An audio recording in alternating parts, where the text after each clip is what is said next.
Good afternoon, everybody, and thanks, Alessio, for the kind introduction.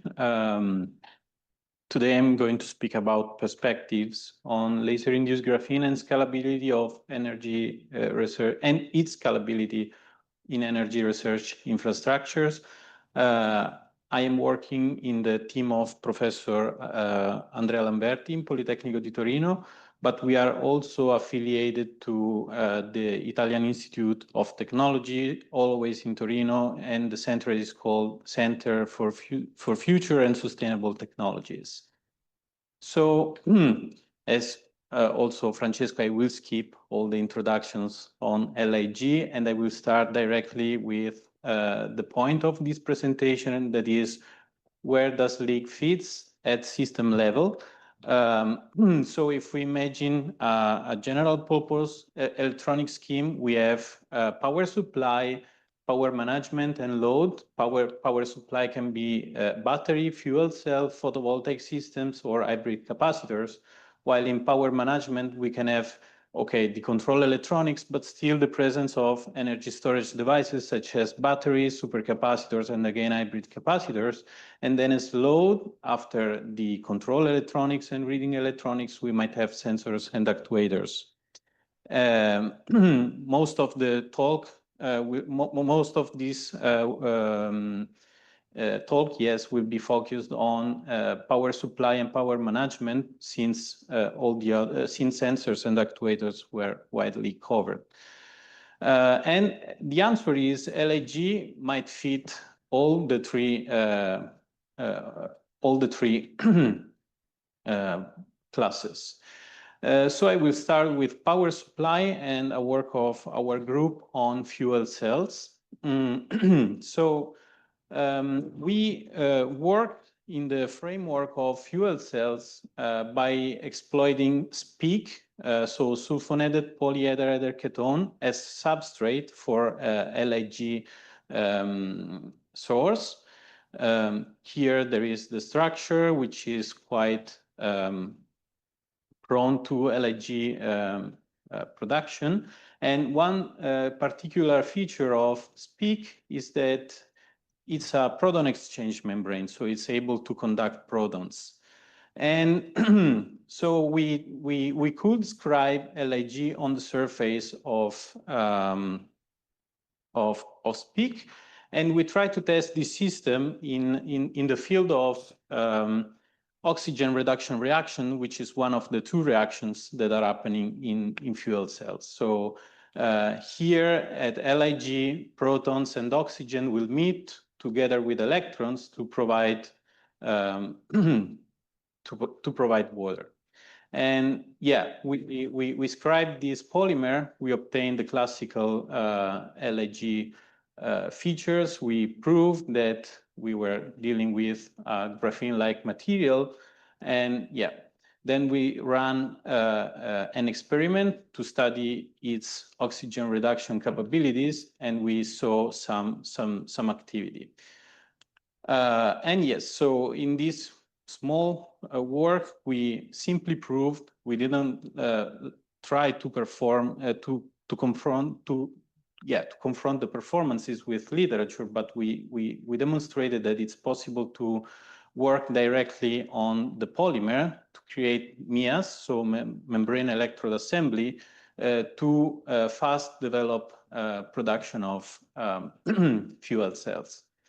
And of course, this material can be enriched with catalyst and so on and so forth. But again, we demonstrated that it can operate alone as well, which is not so common in carbon materials. Then concerning, again, power supplies, we studied also the applicability of LIG in photovoltaics. And we focused on dye-sensitized solar cell. In our group, we work a lot with electrochemical systems. So we work with dye-sensitized solar cells.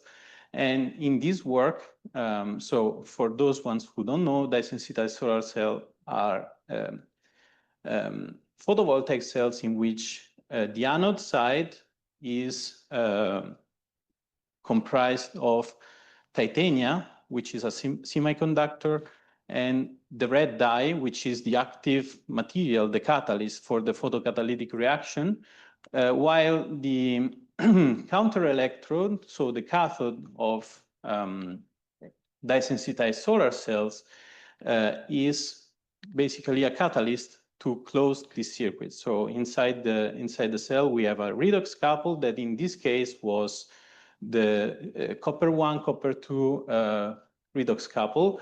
And the catalyst here, it's used to promote the oxidation reduction to copper 2 and close the circuit. So we focused, as I was saying, on the cathode side of these cells, and we tried to compare the properties of LIG with respect to the properties of standard P.ITO catalysts that are quite performing with respect to this redox couple. And so what we did was to print. Okay, in this work, we studied the cathode electrode, and we took the occasion also to work in a integrated system. So we developed cells in which we had the dye-sensitized solar cell side and the supercapacitor side always made of LIG on Captain. And so we studied the redox activity of this redox couple and compared it to P.ITO. And we saw that the reversibility is not altered, but the current is quite increased. The current density is quite increased due to the higher surface area of the leak catalyst. And this was reflected in the short circuit current of this dye-sensitized solar cell. So basically, we could get higher current density, so higher power density. Concerning the fill factor, this was a little bit sacrificed, but this can be improved by play on the cell.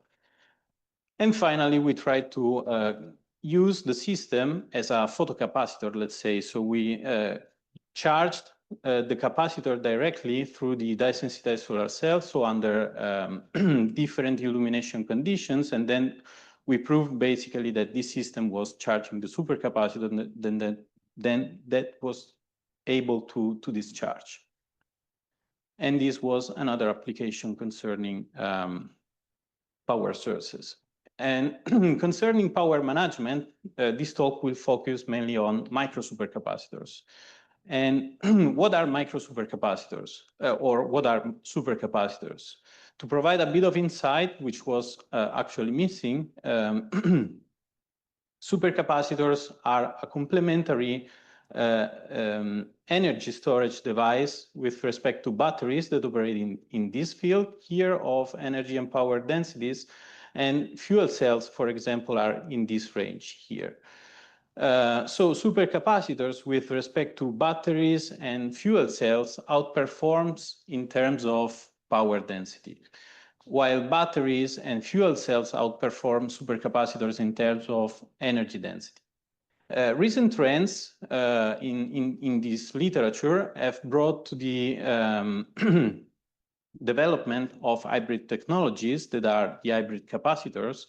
And these hybrid capacitors here are devices that are exploiting battery-like electrodes, so Faradic type materials, coupled with pseudocapacitive or capacitive materials, okay? So by simply coupling these two electrode technologies in the same device, we are able to exploit both high energy and high power densities in the same devices.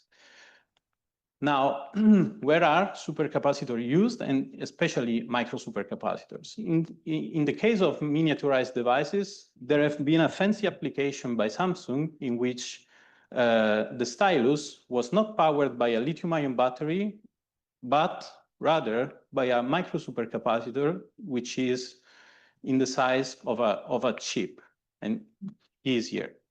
So this pen here was working with an autonomy of 30 minutes, and it was recharged in 30 seconds by an RF harvester system. While concerning the possible, and this was, sorry, I was not mentioned this was a supercapacitor, so an EDLC, so not so high energy density, but good power capability. And this is why it was able to be fully charged in less than 1 minute.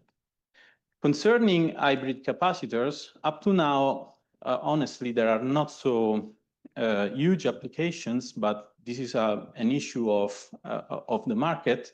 But for example, again, Samsung tried to replace lithium-ion batteries inside the remote controls of TVs.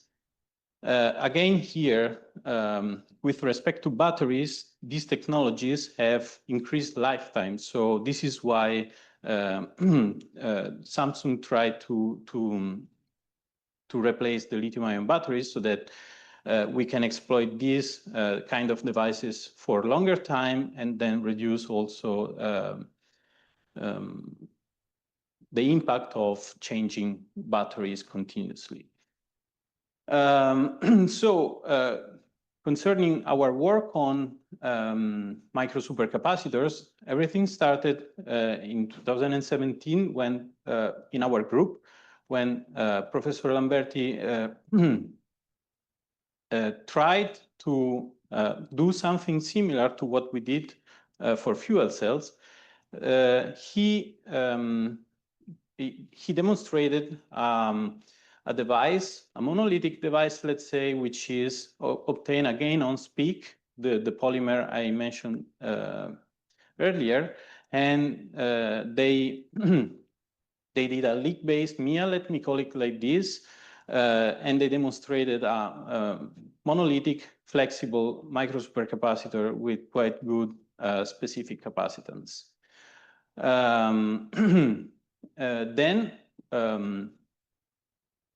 We also did a work in which LIG obtained on polyimide was transferred on PDMS with a Scotch tape experiment, let's say. And again, also in this case, this was done because PDMS is not so carbon rich, let's say, or better, it does not graphitize in a useful LIG form. So we did this Scotch tape test to transfer the leak on PDMS, and again, this worked with quite good specific capacitances. But then we asked ourselves, is it possible to get LIG directly on PDMS? And actually we did it. It was one measure out of 30 samples, but we could demonstrate that this can be done. So these methyl groups here are able to reorganize in a graphene-like structure, or let's say in a conductive structure. The main issue of this process is the formation of silicon carbide nanoparticles. So during the lasing process, also PDMS decomposes, the backbone forms also silicon carbide. And this is killing the performances of PDMS. And so this is why we try to compound PDMS with some carbon-rich and ligable precursors, let's say. And we did it first with 3-ethylene glycol, this carbon-rich molecule. And we tried to compound PDMS with different amounts of 3-ethylene glycol. And we observed a linear trend in capacitance increase in our devices. And this value here is not 0, but is 0.91 microfarad per centimeter square. Which is the capacitance of this sample. And then we tried to cheat a little bit. We compounded PDMS with polyimide, and we got quite decent graphitization here. You can see the graphitization of the polyimide precursor here. And in this image here, you can see what happens to when you try to convert PDMS to LIG or something like this. here is the result of the conversion of the compounded system. And again, we could get devices able to work in some functional areas. Then we also explored the possibility to develop devices always LIG based for harsh environmental applications, and also to improve the lifetime of these devices. So in this work, for example, we developed an LIG interdigitated micro supercapacitor based on ionic liquids. I will not go into the details, but inside here there was a pyridinium ionic liquid, and we could operate reversibly, so without any degradation of the device, the micro supercapacitor in this temperature range at a constant voltage of 2.6 volts. And also here we could rate some good energy densities and some acceptable power densities. In this other case, we tried to improve the electrochemical stability of an equivalent of this device. But in order to be sure that our lasing process was affordable, in this case, we needed to mask our substrate. That's because, as I could observe from your presentations, all your laser setups are based on XY movement of the laser source. In our case, it's quite different, and we can have also marking issues due to the fact that our laser source is always fixed in the same position, and the laser beam is deviated on the plane thanks to some mirrors. Okay, so it's a kind of polar deviation of the beam. So we ran some balancing experiments, charge balancing experiments, and we could demonstrate in this case that the lifetime of balanced devices could be increased by simply controlling the area ratio between the interdigitated structures. In order to move in the direction of improving energy densities of these devices, we did some work also here. And in this first one, we tried with the one-pot synthesis of pseudocapacitive material functionalized LIG. So basically, the polyimide substrate was covered by a molybdenum disulfide layer. And then this substrate was subject to laser scribing. And the result was LIG with stable MOS2 phases in the structure. And also in this case, we got some quite high specific capacitance values. In this other work, we tried to boost the double layer capacitor performance of LIG by simply vacuum infiltrating activated carbon powders inside LIG. So what you can see from this plot is that we tried to get inside the matrix of LIG. Let me use this image to have a representative figure of merit of LIG. We tried several approaches, so deep coating, drop casting. The only one which was working was vacuum infiltration. And following to improve the process of vacuum infiltration, we also tried to modify the surface of LIG by some known treatments like nitric acid activation of the surface, which improves a bit the surface properties, and also some plasma cleaning of the surface. And the most effective one was the acidic treatment. So in this case, we could get again high specific capacitance values.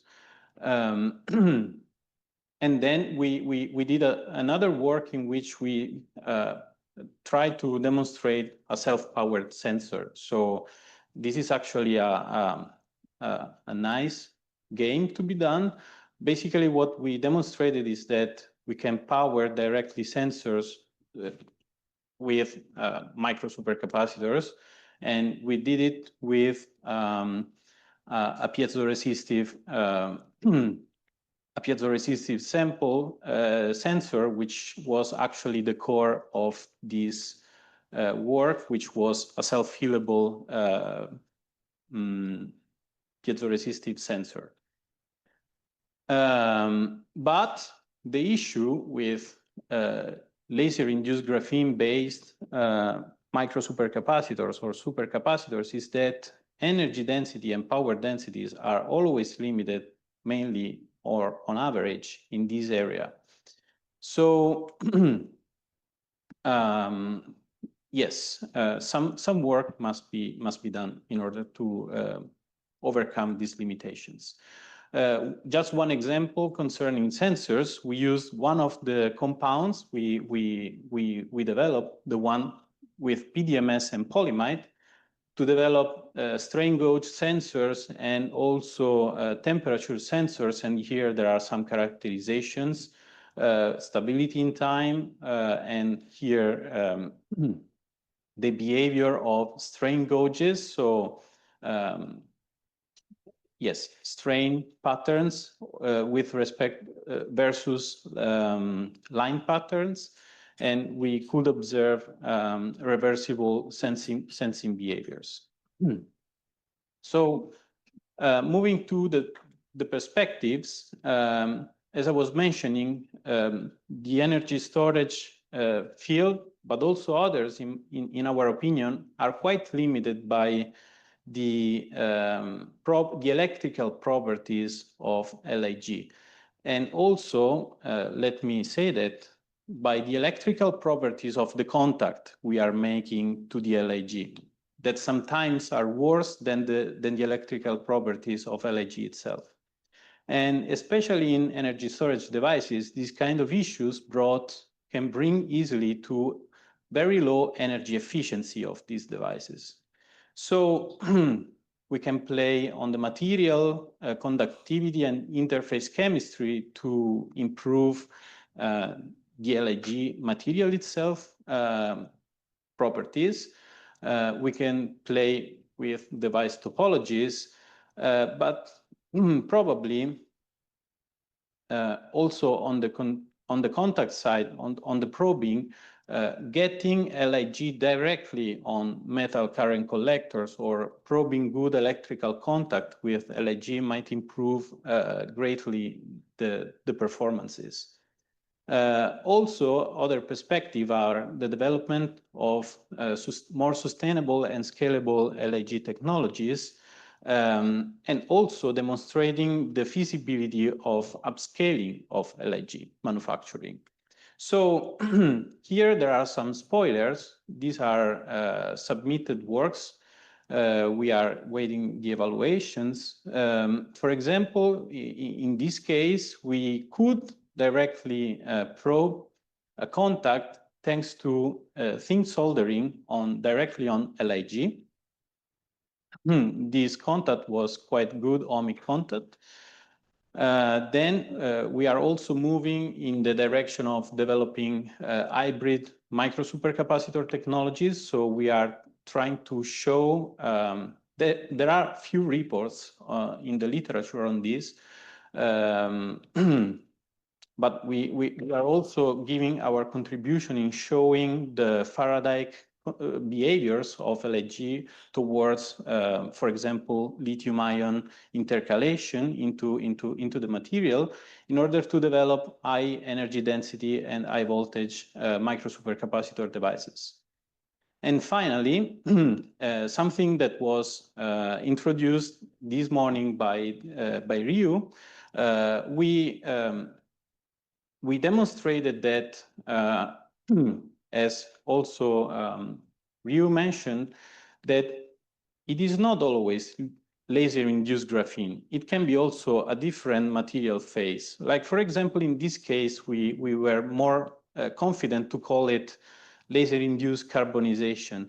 And this is because by simply, as was Ryu mentioning, defocusing the laser, we could get something which is more close to activated carbons or disordered carbons, which usually show better performances in terms of specific capacitances.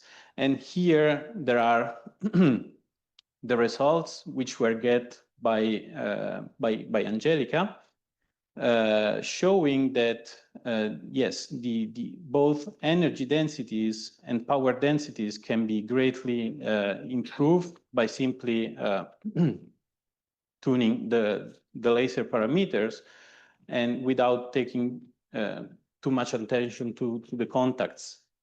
And here, unfortunately, is missing, but in this work, we made a comparison with something that is really laser-induced graphene in this plot, and this sample was performing in this area here, where craft lignin was reported by other groups.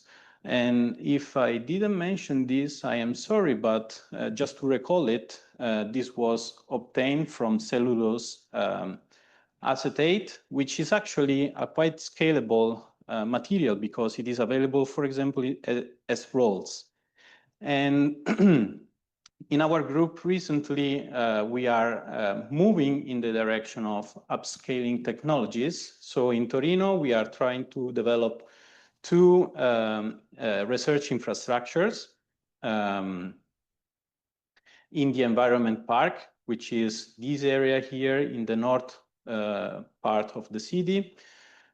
We are trying to develop research infrastructure and innovation infrastructure that are cooperating each other.